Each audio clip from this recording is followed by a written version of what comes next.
Welcome everyone back to Theology on Tap. My name is Patrick Langrel. I head up the chaplaincy at the University of Notre Dame, which is the happy host of these monthly pub talks here at Le Pub in the city. For those of you who are new here tonight, you're very warmly welcome. We have these about once a month.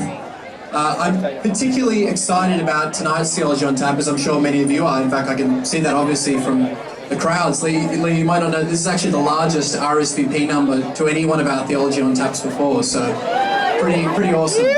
I won't tell that to the Archbishop, that you ran over the Archbishop's number. But now, Theology on Tap is coordinated by the Notre Dame chaplaincy. When I was on my way to cab here to Theology on Tap, I was chatting to the driver. She was a Kiwi, actually just where you guys were from. Not from, but where you visited recently. And I told her, she asked me where I was going tonight. I said, oh, I'm going to an event called Theology on Tap. And she's like, oh, that's one of those Leap of Faith events. I was like, Leap of Faith? It sounded kind of strange, but then the more I sort of thought about it, the more I sort of realised that phrase, leap of faith, shows you pretty much how in our world people think of the relationship between faith and reason. It's a bridge, a gulf, with reason being on one side, and it's sort of the scientific, rational, empiricist, evidential account, and faith is the sort of the non-rational, the zone of non-reason, where faith is something else. Belief, where belief is sort of understood to be some sort of commitment that one makes in the absence of reason, and for some sort of personal reasons, personal problems, wish fulfillment, they want to get through a hard life, and so it makes it easier. Now, obviously, that conception of faith and reason is something completely foreign to the Catholic conception of faith and reason. That's been talked about from everyone from Pope John Paul II in his famous encyclical down to many others. But what I think is really exciting about tonight is we have someone who's not going to speak on that topic of faith and reason, she may address it, but someone who I think really embodies that, because far from being discarding reason or mathematics or any other fun discipline that anyone who's a serious intellectual who wants to engage culture does, our speaker pretty much embodies lots of that interest in all of those diverse fields of knowledge and inquiry, and so I think sort of rebuts that in her very nature herself. Leah is coming all the way from Washington, D.C. She made news, MSNBC and CNN, a number of other channels over in the States a number of years ago, with the story of her conversion to the Catholic faith. It was particularly prominent because before that she was one of the most prominent, well-known atheist bloggers. And so it sparked quite a controversy because she had a very wide following and a big readership. Leah actually grew up in Long Island, which is just close to New York. She grew up as an atheist there.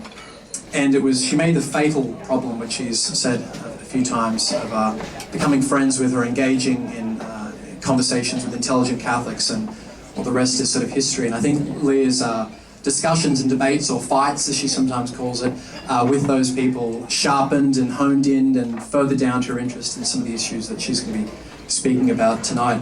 Her main blog, which she's been doing a lot of work at, which some of you may have checked out, is Unequally Yoked, which describes herself as a geeky convert who picks fights in good faith, which is also the name Fights in Good Faith, the new online radio show which she hosts. And her new book, which I think she may have brought here tonight, let's see if I can hold it up, Arriving at Amen, which is part of the title of tonight's talk, explores some of her fascinating and very, very interesting journeys into the life of prayer and Catholicism. And I think it's available. It's available for pre-order now, right? Yep. But beginning to be published around in May 7th. May 7th. Lock it in your diaries, folks. So that's when the book's going to be available. She's written for a bunch of magazines, Huffington Post, all other venues. She now recently works, where she's an analyst and reporter for 538, where she covers issues, at least recently I saw, ranging from American politics, the environment, traffic, the criminal justice system, and ATM fees. So clearly she needs to sort of like diversify the issues that she's interested in. So maybe we can help her a little bit with that tonight. She's travelled to Sydney by way of Auckland, where she was a keynote speaker just last week at their Eucharistic convention. She was speaking on the conversion story a little bit, and also how to share your faith in an increasingly secular world. So we're very, very happy to have you with us here tonight, Leah, all the way from Washington, D.C. Please make a very warmly welcome in an Aussie way, Leah.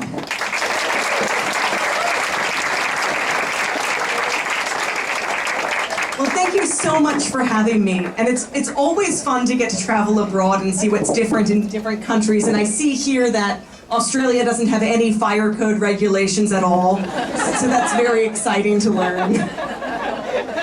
So I'll just start by saying a little about my conversion, which is, it was kind of precipitated by finding the most interesting wrong people I knew, and then trying to explain to them why they were wrong. And then when that didn't work, reading their books so I could explain in more detail why they were wrong. And eventually finding out they were right.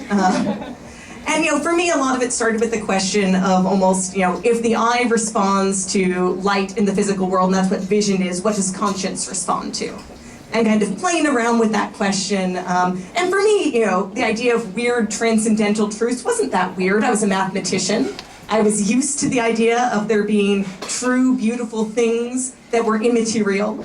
But the more time I spent with the problem of how is it we come to have knowledge of the good versus how do we come to have knowledge of number theory, which to me felt like one of the highest goods. It was a much more complicated question, and ultimately it felt like it was much more probable that God existed, and the Christian faith was true, and that was the reason I had for having knowledge, for having my conscience respond to something the way my eye responds to vision, than that God was false, and there was some other workaround that let me have knowledge of the transcendent even as a finite, limited person. And that's clearly the, 3-sentence version of my conversion. A lot of my friends got the 4-hour version that started with, in the history of philosophy, there are 3 major schools of thought: utilitarianism, deontology, and virtue ethics, and went on, I swear, for 4 hours. We had cake during the discussion to kind of tide everyone over. But kind of for me, the interesting thing is that tends to be the part that everyone else is interested in. How did you change your mind? And for me, that doesn't feel like the major part of my conversion. It's almost as though in The Lion, the Witch, and the Wardrobe, when Lucy opens the door into Narnia, you spend a lot of time going, oh, so you were playing hide and seek with your friends. Where did you think of hiding first? How did you come upon the cupboard? What did the cupboard look like? Was it a draw pull or kind of, a doorknob? Because the interesting thing is that a door opened, and then you have to figure out what you do next. And my conversion story is rooted a lot in where I started, which was as a very stubborn deontologist who was incredibly into mathematics, which is not where everyone else starts or finds their way in the same way that people find different ways into Narnia. But once you do find your way in, you have to figure out how to live differently in the world you now inhabit. And so for me, that's been the very challenging part, because up till then, all of the philosophical figuring things out was something I was very used to knowing how to do. In some ways, the process of my conversion wasn't that different from the papers I wrote in my philosophy class or the debates I had on Thursday nights. It was a long argument about what is true, and I liked having those, and I knew how. But once I changed my mind about what was true, I had to figure out what to do differently. And for me, prayer was an incredibly hard part of that. On the night I changed my mind about God, I was kind of lucky. I was with a friend, and I said, okay, I've changed my mind. What should we do now? And he goes, we should pray the Liturgy of the Hours. It's great, settled. But I couldn't carry him around everywhere, to tell me how to continue my life as a Catholic. But I want to give you a sense of how hard kind of prayer felt to me, which is that there was one period before I actually converted when, a friend of mine was just saying, why don't you just try praying? I said, well, there are 2 problems. One is that I don't believe in God, and the other is I don't, have an idea of how to pray anyway. I said, no. He's like, well, just say something to God. I'm like, no, I can't do that at all. If you wanted me to do this, you could start praying, and then you could say, and now Leah will pray. And you've kind of opened the phone line, and you're passing over a phone, right? I kind of thought in that concrete terms. I don't know how to start this, but I trust that you know how to start this, so you start, and then just say it's my turn. And again, I couldn't rely on everyone else to do that for me all the time. So one thing, I had the trouble of after my conversion, we're supposed to pray ceaselessly, you can bring anything to God. And I didn't know how, that was much too big a project for me, right? I kind of felt like you'd just be going along, doing anything, even giving this talk and go, oh yes, and hi God, Roger, are you still there? Yes. And I didn't know how to do it. It felt like I'm almost like Instagram passing on trivialities. Here is my food. Here's the bus. Here are all of you. I can't even comment my code reliably when I'm writing computer programs. And that's supposed to be like helpful notes of what am I doing and how does this work that are kind of concrete and laid out, and I have trouble with that. So what I really wanted to rely on was, and luckily in Catholicism, have ritual, scripted prayers, things where I didn't have to figure out what to do. And one thing I turned to was the Rosary, both because it's a very reasonably laid out prayer. I know how to start. I know to just keep going till I reach the end and stop. And I don't have to make up any of the words myself. So it seemed like that was a reasonable place to start. And there was nothing more Catholic than the Rosary I could possibly think of. And even there I had trouble, because now I knew what to say. But the Rosary says, say 10 Hail Marys and meditate on this mystery. And I didn't know what to do when I meditated on a mystery. Should I just think about it the whole time? Am I supposed to have an insight? And I kept getting stuck, and I kind of got scared of praying the Rosary, because what if I'm doing it wrong? I don't like to, inconvenience other people. Am I inconveniencing God by praying badly? Is this like singing off key? And so I could kind of just do the form of it, right? I could start saying Hail Mary. I can definitely say that 10 times. But I didn't know what else to do. And so that's kind of, for me, the point where I had to reach to something that wasn't Catholicism to help me figure out what to do with Catholic spirituality. Because to me, converting felt like learning a new language, but in the new language. My French textbook was in English when it explained to me how French worked. But the whole realm of spirituality was being explained to me in spiritual terms, and it was kind of going over my head. So I had this ritual thing where I'm just repeating the same prayer again and again, and something's supposed to be happening, but I don't really know what it is. And the more I think about it, kind of the more self-conscious I become. Oh, am I praying this right? Am I praying this right? Oh, wait, I'm definitely not meditating on the life of Christ. I'm definitely meditating on my experience of this prayer. I think that's not right. Wait, now I'm meditating on the experience of meditating. I would get like 3 levels of recursion. And the thing that wound up making sense of the Rosary for me, kind of, was something that, I kind of thought of as having nothing to do with Catholicism or religion or prayer at all. It was that in college I'd taken ballroom dance classes. And ballroom dance, is the process of repeating some very simple motions all the time. If you've ever taken a dance class, it often feels like what you'll start by doing is saying, well, if you're a follow like I am, here's how you do a turn, here's how you do a spin. And you don't start that way in class at all. You start by saying, here's the basic. Here are the basic steps that happen to the rhythm of this dance.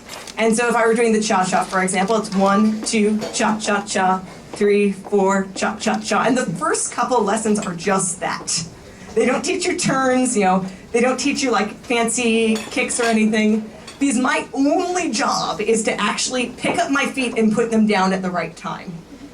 And so when I took the class even, they told me practice all the time. So I'd be on the subway platform, 1, 2, cha-cha-cha, 3, 4, cha-cha. And people definitely thought I was silly, but that wasn't my problem, that was their problem. I'd be waiting in line to get lunch in university, so 1, 2, cha-cha-cha, 3, 4, cha-cha-cha. Because when I'm doing ballroom dance, I actually don't need to know all the steps that I'm executing. In fact, the more I do better, at least I do, because I overthink things, when I'm dancing with someone, if they're leading me through moves I haven't practiced or learned all the steps of, because when I know this turn, I start to anticipate, oh, I'm about to put my foot here, and I get off on timing. When all I'm doing is I'm picking up my foot, I'm putting it down on the rhythm, then the other person is the one who moves me, and I wind up in the right spot. And I thought the Rosary was actually something like that. I actually have a much smaller job than I was kind of assigning to myself at the beginning of the Rosary. My job is not to acquire new theological insights into the life of Christ, for example. My job is not, to meditate successfully. My job, like it was on the subway platform, is just to perform a small, simple movement that means I'm moving in the right rhythm and can move if someone else moves me. That it's a simple, repeated motion, a repeated prayer that gives me the opportunity, to do anything else. And that made the rosary a little easier for me. And made it so I could approach it. But I still had some trouble, and part of the problem was that I started by doing only the sorrowful mysteries. Which in retrospect was a really weird choice. I thought I should pick up a Friday discipline, and the sorrowful mysteries are assigned to Fridays, so I kind of had an always winter and never Christmas of a prayer life. But it was also hard because the sorrowful mysteries, the scourging at the pillar, the crown of thorns, the Garden of Gethsemane, the scourging at the pillar, the crown of thorns, the procession to the crucifixion, and then the crucifixion, were the scariest possible mysteries for me to meditate on. I was just starting in my prayer life, and then I'm supposed to spend 10 Hail Marys thinking about the crucifixion. And I didn't want to approach this unworthily, so I kind of compromised by going, let me not do this at all. Then I'll be sure I'm not doing it badly. And so what I actually did is I just flinched productively, I think. I was really scared of trying to meditate on these or make it my own task to extract meaning, and to look at Christ in the complete midst of his suffering and make this make sense to me. So I didn't. I said, I will look at the periphery of these stories and see if that helps. Because it feels very weird or scary or beyond me to go right to the center. I might just look right at the edge. And when I say that, what I mean is when I thought about about the crown of thorns, I went, that sounds very difficult to think about. I'm going to step even back in time. Someone made the crown of thorns. I can think about that. And that was like something, right? That was a physical experience. The interesting thing about a crown of thorns, unlike even the whip, when you make a whip, you're braiding fibers. It has no link to what it will be used for. It's not different to make a whip than it is to make a rope. But to braid a crown of thorns, you're going to hurt yourself the whole time braiding them. You're going to feel the pain you're planning for someone else just by assembling this crown. And that pain I could think about because it was small, it was human, it was farther away. And it gave me room because I kind of let myself nervously back away from the main mystery to say, well, imagine someone doing that. What would it take to feel the pain you were preparing for someone else and to keep working on this anyway? I never do anything like that. Or when I do something like that, I actually do know what that feels like. I can imagine almost someone braiding the crown of thorns and doing a really good braid, versus just a loop. They're going, oh, this is important. This is about heresy, I'm going to do a nice looking one. We're going to do this in front of everyone. To the point where even as you're hurting yourself, you're going, wow, I'm so committed to this. It's hurting me and I'm doing this anyway. I must be really brave. I'm strong enough to bear this pain because I think it's important. And that's a feeling I have all the time, and not a feeling I should always trust when it comes to me. That I'm, just by virtue of enduring something, must be making a good decision because I'm willing to take suffering on myself. And so that was kind of a way for me to find, a way kind of just around the edge of the mystery and say, wow, for someone else to prepare this crown of thorns, they had to hurt themselves. They had to be able to lose their empathy for the person they were hurting. What does it take to lose that empathy, and how do I do that myself? So a lot of the time, my experience of prayer has really been of kind of finding a guide wire across. There's a thing if you're building a bridge where you really only need to get one rope across the span. It can be a really, really tiny one. And that's your pilot line. And a lot of my prayer life is trying to find a pilot line rather than trying to figure out how to pray really well. Because every time I try that one, it definitely doesn't work. So for the Niagara Falls Bridge, for example, which was an enormous span of water, horrible rapids, terribly dangerous, the pilot line was a kite. They got a little boy to fly a kite over Niagara Falls. So now you have one strand connecting this bank to the other side of the bridge, to the other side of the eventual bridge. And it's a kite string, right? Easy to break, small, unrelated almost to the bridge that will follow. But because you have one strand that goes all the way across both banks, You can tie a little nylon fiber to it and pull it across using the kite string. Then you can tie a tiny steel fiber to it and pull it across using the kite string. So for a lot of my prayer life, what I try and do is to say, wow, this is quite difficult. My job in prayer is not to solve the problem of how hard prayer is. It's to find the smallest possible thing I definitely can offer and to send it across as a pilot line. And maybe after I do that, the next step will be easier and I can do something else. Maybe after that, the next step is even easier, or maybe I'm given grace to do something else, but I don't have to lower the bridge across on the first step. I have to find a way to offer a pilot line. And a lot of the time, that's what my petitionary prayer looks like too. Because I've kind of had the experience, as I've gone on, I've gotten a little braver about kind of talking to God without someone connecting the phone first and passing it on to me. But I'll have moments where it's clear that what I should be praying for, is to love someone better, right? Or to even forgive them. And I just definitely cannot do it in that moment at all.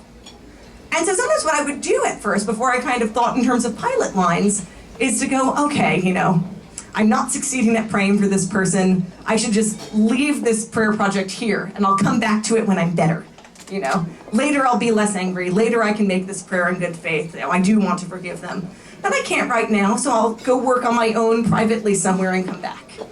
And for me, that's almost like the same temptation of I shouldn't pray the rosary until I'm already doing it well. It's a reluctance to practice or to offer God anything but what would be my idealized best effort, which I'm not capable of today. But in the meantime, I'm not getting any better at it.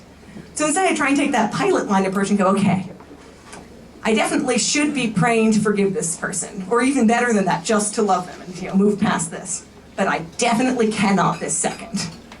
Well, I could pray to be able to pray to forgive them. That might actually be something I feel like I can say yes to. I can't honestly say I want to forgive them. It's not true. I don't want to have the habit of offering prayers that aren't true to God, even if they're the prayers I wish I were making. To just have a habit of lying to God in prayer.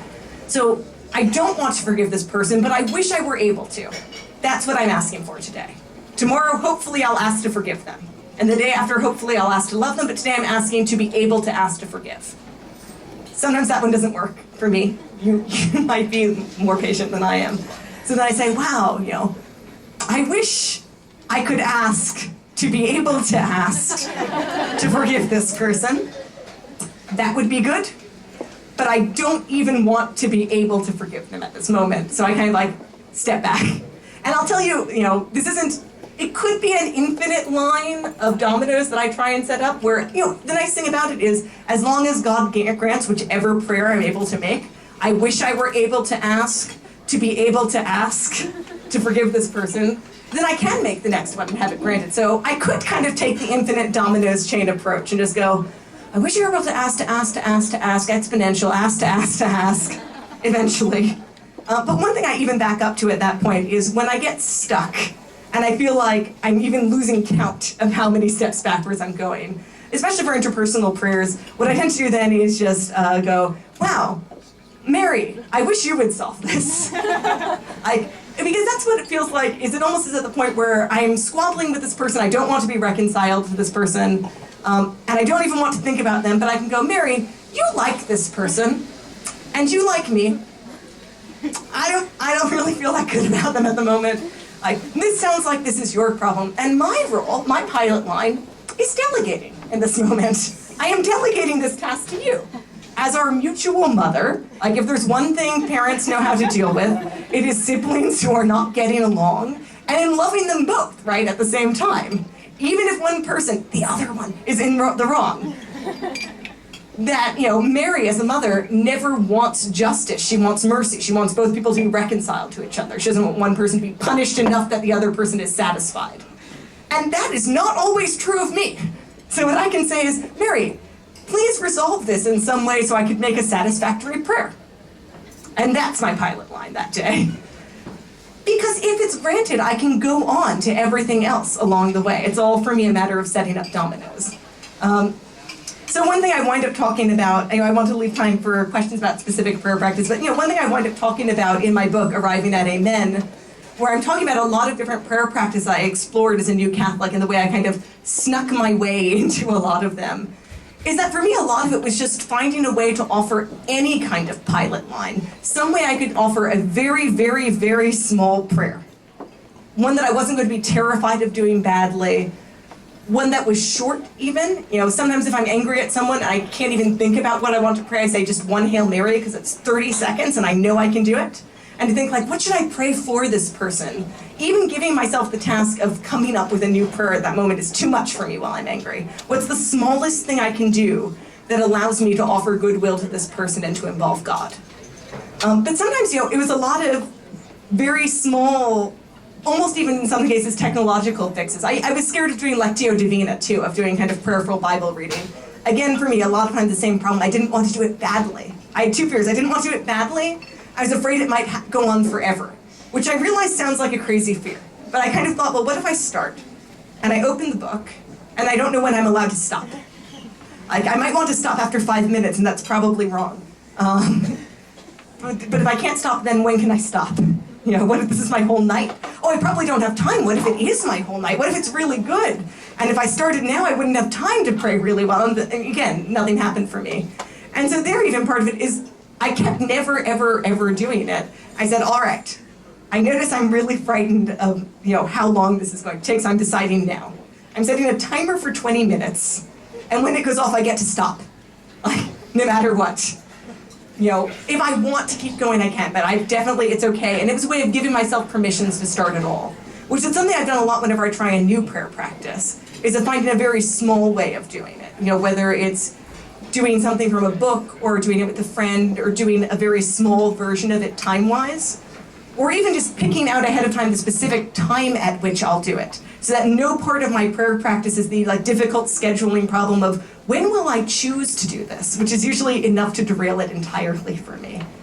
That's too heavy a line for the first line for the bridge. When will I do this? That has to already be in place, not at the moment where I'm trying to pray. So it's like, oh yes, I will do this on my commute. Good, now that's settled, now I can try Divine Office. And how will I do Divine Office? I will open it on my phone, everything as easy as possible. I really kind of baby myself along. And the reason, I wind up feeling okay about this is because prayer, I kind of approached prayer originally as a big task for me, right? How will I pray as well as possible? Okay, I'm used to trying to find ways to excel at things. Trying to find ways to do something impressively. If I'm going to do a Halloween costume, it should involve some new way of artificing that I've never tried before. Everything should demonstrate a new skill. And that would be a really strange way to treat a friendship. Oh, well, the next time I have dinner with this person, I have to do something new for them. Something about my meeting with them has to show my own effort and mastery. And so having permission to have prayer be small, and to have prayer be a matter of opening a door on my side, of, not blocking God out, of just making a little space where there's time and quiet and ritual for God to enter into my life rather than me being busy with everything else, has helped me a lot to be able to pray at all. And the last thing I kind of like to say before I go over, into questions or anything else, is the other task for me has really been being comfortable praying to God in the language I do speak, rather than in a new language that I don't know.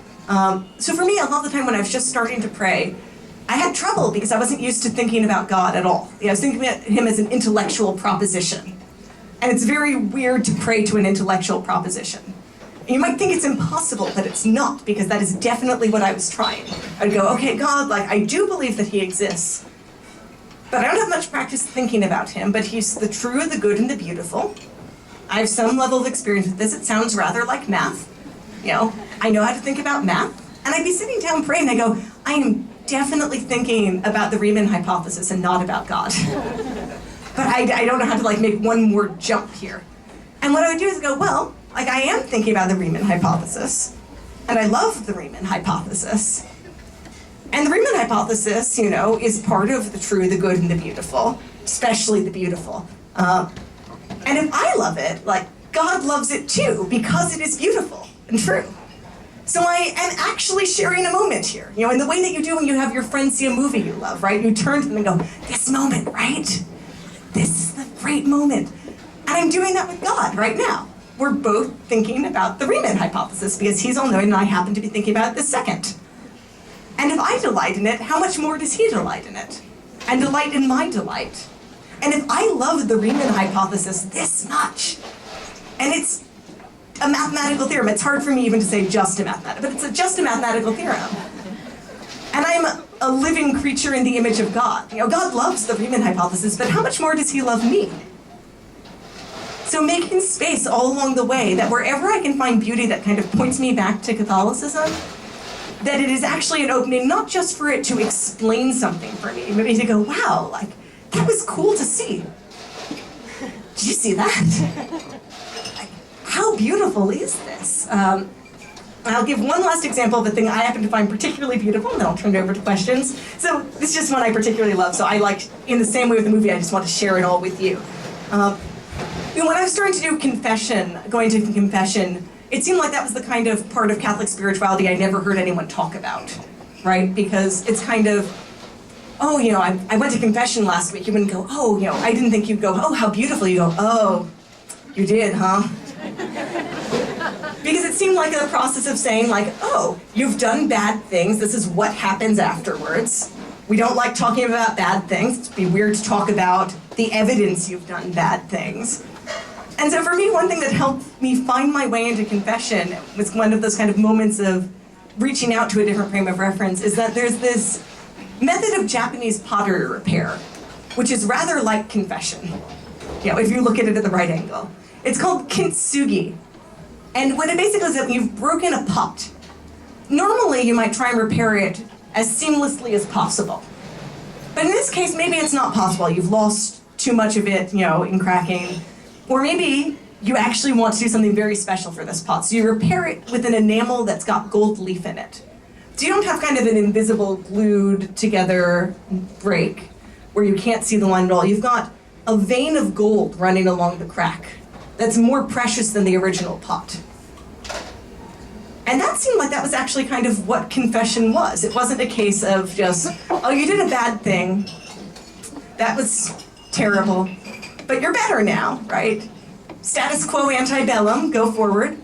It was a process, it was a way of healing that didn't erase a wound. A way of mending that didn't erase the crack, but transfigured it and made it beautiful. Because if I just thought about confession as, I made a list of everything bad I did, and then someone said, you know, that it would be okay going forward, I couldn't imagine talking to anyone about that. That sounds horrible. But I thought about it as, wow, this is a process of taking what was already a wound and transfiguring it, so that it becomes a mark of healing, and not an invisible one. A mark of healing that is itself beautiful, that draws your eye back to you in a different light and leads you to rejoice in it. That was something I could imagine talking about and could imagine doing. And it's also the kind of thing where I could go, wow, like this Japanese pottery repair technique, you know, didn't exist, you know, all throughout history so that I could use it to figure out what confession was. But it does this one additional beautiful thing. It mends pots beautifully, and it mends my idea of what confession is beautifully. Wow. It leaves me wondering kind of what else is next when I look out into the whole world to see how everything I've loved already, basically, can illuminate my new faith. What other surprises are there for me as an additional tie back? Thank you.